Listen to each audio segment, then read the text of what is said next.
साथी हो, आज मैले स्कुलबाट सरहरूले दिनुभएको शीतल चिनीको सब्जी बनाउँदैछु। धेरै साथीहरूले पहिला हजुरले भिडियो बनाउनुहोस् म्याडम, अनि फेरि हामीले पकाउँछौँ भन्नुभयो, अनि उहाँहरूको अनुरोधमा म यो बनाउँदैछु। मैले तेल गरम गरेँ। तेल गरम गरिसकेपछि अब यो 5 फुरन भइसकेछ।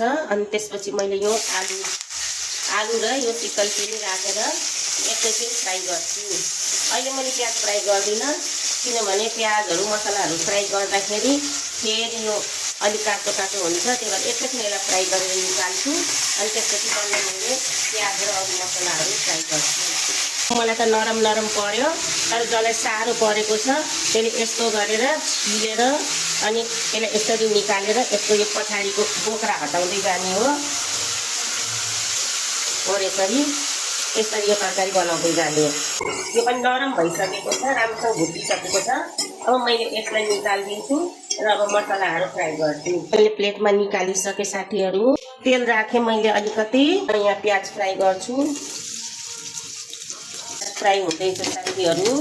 लसुन, अदुवा, जिरा, धनियाँ र तोरीको पेस्ट तयार गरेको छु।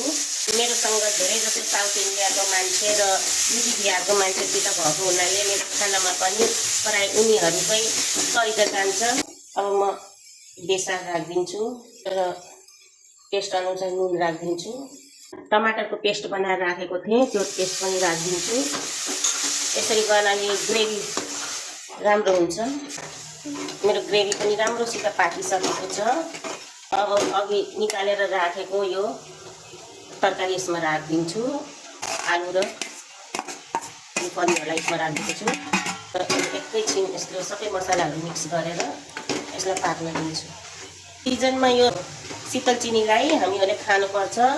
मैले त यसको पात पनि 12 मासे इस्तेमाल गर्छु। म चटनी बनाएर खान्छु। शरीरको लागि धेरै स्वास्थ्यवर्धक छ, धेरै चिजको फाइदा गर्छ यसले।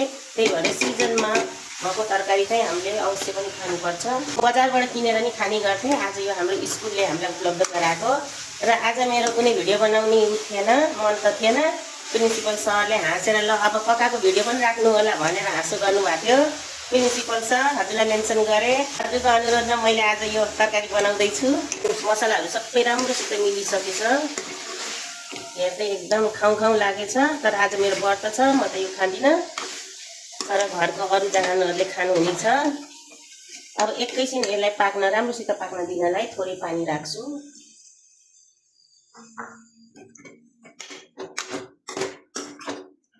र अब यसलाई मैले छोपेर 4-5 मिनट पाक्न दिन्छु। 4-5 मिनट भइसक्यो।